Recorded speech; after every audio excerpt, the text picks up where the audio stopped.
So you can see that the many responses of the stress response activate the sympathetic nervous system. And there's two sides to the sympathetic nervous system, two sides to the autonomic nervous system, the sympathetic, fight or flight, or parasympathetic, rest and relax. And the stress hormones that are secreted chronically from the sympathetic nervous system can literally shrink the hippocampus for memory and learning in your brain. So does that sound like a good thing to allow stress to go on chronically? Perhaps that stress is allowing our CD players, our mind, to skip a beat, to be short, to lack some short-term or long-term memory items, names, because we're stressed and chronically thinking about things we don't need to be focusing on.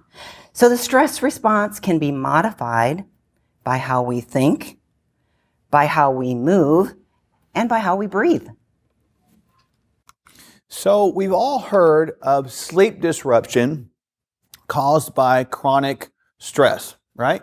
Can't go to sleep, can't stay awake, my mind just going nutso. Well, when you look at this, and we gave you 3 different sort of diagrams of this, of the circadian rhythm, or perhaps we might call it the cortisol melatonin rhythm. And I want you to think about it like this from a normal standpoint. Now, absent you having to work some kind of a shift work or evening or overnight, this would hold true, and this would be a situation we have to think about as a desire to be our norm in our lives. We are supposed to begin to secrete or produce from the pineal gland melatonin as the sun begins to go down, because that's the sleep hormone, correct? So we know that this idea of melatonin would start coming up predominantly in the evening time.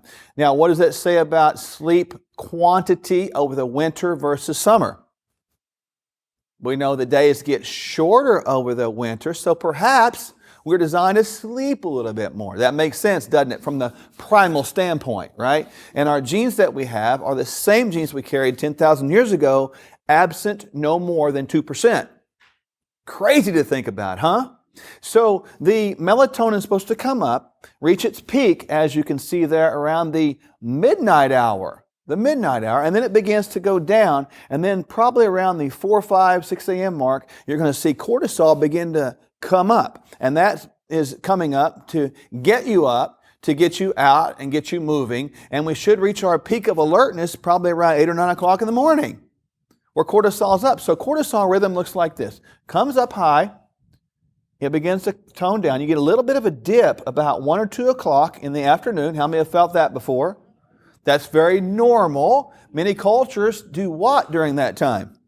They sleep. They take a siesta, right? Because that would be a normal thing. Now, some studies would indicate that we are designed to be more biphasic people. So taking a nap, is that a bad thing? No, biphasic, I mean by sleep twice during the day. So it'll come up a little bit about 5 o'clock, and then it goes back down in preparation for melatonin to come up.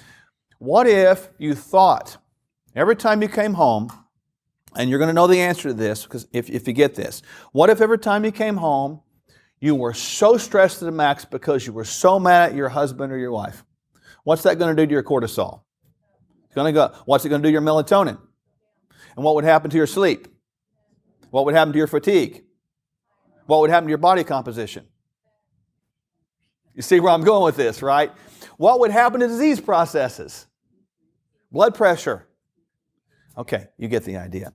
The point being, our bodies are on this circadian clock. It's so cool to think about. Some of us should be really re-examining this rhythm to see what is happening all the time. And we've got to look at it as a normal wave. Think about a normal wave that's gentle. And compare that to a tidal wave of cortisol, which is what all of us have the potential to live within. But all of us have the potential to live without. We just got to think about things different. So, and one more thing on that circadian rhythm. Remember, your digestive enzymes also come up with the sun and go down with the moon. So around 5 o'clock, 6 o'clock, as the sun is going down, our digestive enzyme capacity or production is declining. So if we're eating late and we're putting a large amount of food on our stomach, that's a stressor. So we're putting our body under physiological stress outside of its circadian rhythm and how it's designed by nature.